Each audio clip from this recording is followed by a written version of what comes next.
Normal chicken কষা খেতে খেতে যখন মনে হবে যে না আর চিকেন খেতে ইচ্ছে করছে না, তখন একবার এইভাবে চিকেন রান্না করে খেয়ে দেবো, দেখবে বা তখন বারবার চিকেন খেতে ইচ্ছে করবে।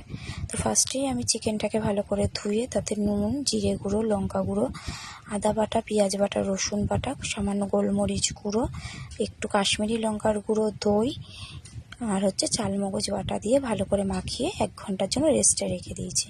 তারপরে তেলের ওপর গোটা শুকনো লঙ্কা, গোটা গরম মশলা, 2-4টে গোলমরিচ দিয়ে তাতে দিয়ে দিয়েছি পেঁয়াজ কুচি। পেঁয়াজটা যেই হালকা বাদামি হয়ে যাবে তখন তাতে দিয়ে দেবো এই মাখিয়ে রাখা মাংসটা দিয়ে যে বাটিটাতে ছিল সেই বাটিটার মধ্যে সামান্য জল দিয়ে মশলাটা ধুয়ে সেটাও দিয়ে দেবো।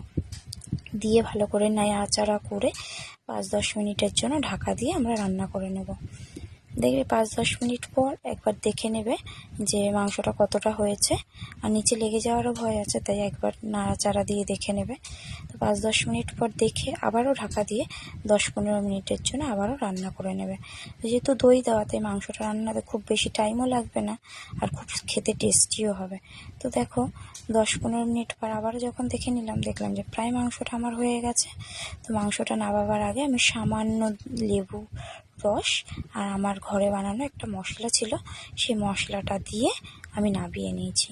তো আমি তো খেয়েছি রুটি দিয়ে, তোমরা কে কী দিয়ে খেয়েছো অবশ্যই জানাবে।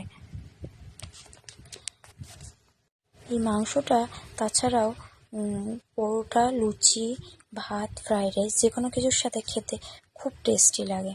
তো সবাই প্লিজ জানিও যে কেমন হয়েছে। টাটা সবাইকে।